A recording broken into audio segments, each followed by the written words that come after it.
Hello everyone, हम class 12 maths का एक इंपॉर्टेंट क्वेश्चन डिस्कस करते हैं। तो हम क्वेश्चन देखते हैं क्या है। देखो, हमें क्या करना है, हमें सोल्व करना है या फिर इंटीग्रेट करना है हमें कोस एक्स डिवाइडेड बाय में 1 माइनस साइन एक्स इंटू में 2 माइनस में साइन एक्स। इसका हमें इंटीग्रेशन निकालना है। ठीक है, तो यहाँ पे स्टेटमेंट नोट डाउन कर देती हूँ मैं।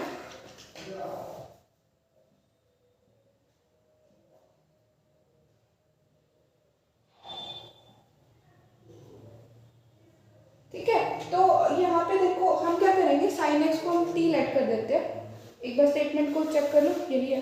तो यहाँ पे 2 माइनस में साइन एक्स आएगा। आप भी इस तरह से स्टेटमेंट चेक करते रहना, क्योंकि सही होने के बाद भी फिर क्वेश्चन अपना गलत हो जाता है ना। ठीक है, यहाँ पे डी एक्स आएगा। ठीक है, एक सेकंड में इस बात को शो कर लूँ कि आपको पूरा पेज विजिबल है ना। हाँ, तो विजिबल है और क्लियर दिख रहा है मुझको धूप की वजह से, नेचुरल लाइट। ठीक है, तो अब देखते हैं। अब हम क्या करेंगे, साइन एक्स को यहाँ पे टी लेट कर देंगे, क्योंकि हमारा जो है ना, अगर इसको टी लेट करेंगे तो ऊपर हमें डी टी मिल जाए। तो साइन एक्स को अगर हमने टी लेट किया तो हमारा कोस एक्स क्या होगा,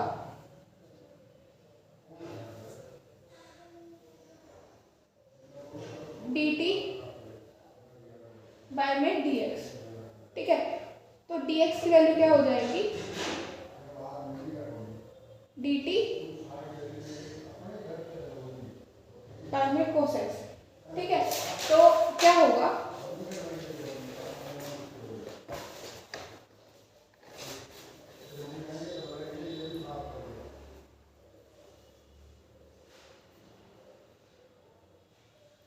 ये हमने निकालना था, जो हमने लेट किया था ना वो पुट कर दो।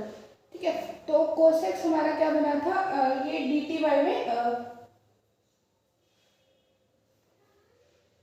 इधर से इस तरह से था ना, यहाँ पे कोस एक्स था।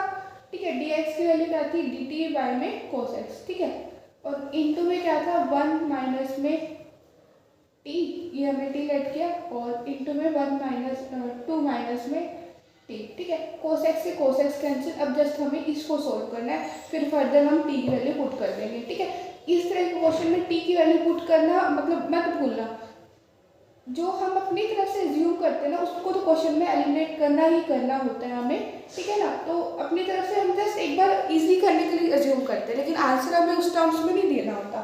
ठीक है, तब हम इसको कंसीडर करते हैं एक बार बिना उसके इंटीग्रेशन में।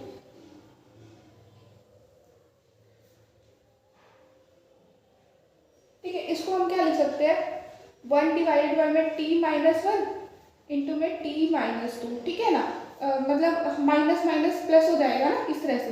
ठीक है, और इसको हम इक्वल टू लेट कर लेते हैं, a डिवाइडेड बाय में टी माइनस 1 प्लस में b डिवाइडेड बाय में टी माइनस 2।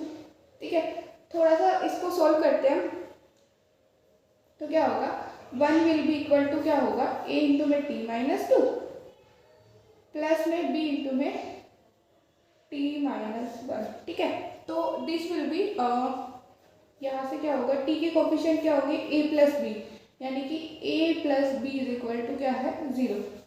ठीक है, और यहाँ से क्या है, -2a plus B is equal to 1। ठीक है, अब ये दो इक्वेशंस मिल गई है, इसको सोल्व करके हम इजीली a और b की वैल्यू निकाल सकते हैं। ठीक है, तो हमें यहाँ पे हम क्या करते हैं, एक बार a की वैल्यू 2, t की वैल्यू 2 लेंगे, तो यहाँ से क्या होगा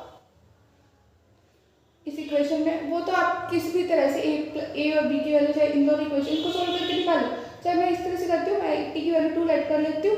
तो यहाँ से क्या होगा, 2 माइनस 1, यानी कि b की वैल्यू 1 आ रही है, और a plus B is equal to 0, यानी कि a की वैल्यू जो है -1 आ जाएगी। ठीक है, वो आपकी मर्जी, आप जिस तरीके से कंफर्टेबल हो। ठीक है, तो अब हम इस इक्वेशन में a और b की वैल्यू पुट कर देते हैं। ठीक है, मैं आपको रफली करके दिखा रही हूँ, स्टेप बाय स्टेप नहीं कर सकती, क्योंकि मतलब एग्जाम में आपको स्टेप बाय स्टेप ही करना है, लेकिन ऑब्वियसली बात है आप इक्वेशंस बनाओगे और एग्जाम में प्रॉपर तरीके से लिखोगे।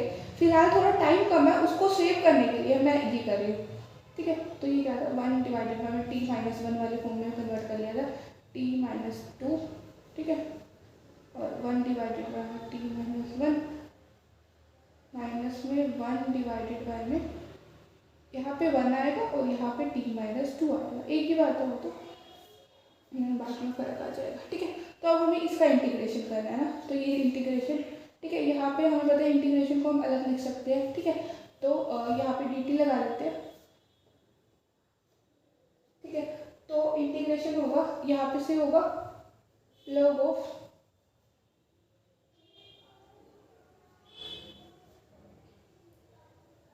a की वैल्यू -1 आई है और b की वैल्यू 1 आई है, तो यहाँ पे माइनस आएगा, यहाँ पे प्लस आएगा, तो minus of log of t -1, ठीक है, और प्लस में log ऑफ t -2, और प्लस में कुछ कांस्टेंट होगा दैट इज c ले लेते हैं, ठीक है। माइनस में क्या है, अब log ऑफ मतलब इसको हम किस तरह से लिख सकते हैं, log of t -2 divided by में t -1 प्लस c। अब क्या करो, t की वैल्यू हमने क्या किया था, अपनी तरफ से सेट की थी, तो log ऑफ t क्या था, इसको रिमूव करना मत भूलना, धक्के से नंबर कटवा बैठोगे, sin x -2 sin x -1 plus c, ठीक है। अब हम बस हमारा क्वेश्चन डन है, ठीक है। अगर इस क्वेश्चन में उन्होंने सोल्यूशन करके भेजा होगा तो मैं आपको दिखा दूंगी, नहीं इन्होंने ये वाला पार्ट किया हो, ये वाला पार्ट नहीं किया, ठीक है। लेकिन आप प्रैक्टिस के लिए दोनों क्वेश्चन करना, जब भी सैम्पल पेपर करने बैठना, एग्जाम में एक ही क्वेश्चन करना, और अगर टाइम हो तब भी ना करना, क्योंकि फिर हमें उस टाइम हम पेपर पे ही फोकस करना। ब्लर हो गई है वीडियो, तो ये था, ठीक है। अगर ब्लर हो चुकी होगी बीच में, तो ये वाला पेज थे, ये हमारा फर्स्ट पेज था जिसको आप आराम से देख लेना, ठीक है। और ये हमारा बस इसी पेज में ही था मेन सोल्यूशन, तो ठीक है। बाकी चीज़ें एक बार मैंने टी लाइट किया था, वो सब यहाँ पे था, ठीक है। सॉरी फॉर दैट, पता नहीं क्यों कैमरा अपने आप ही ब्लर होने लग गया आजकल।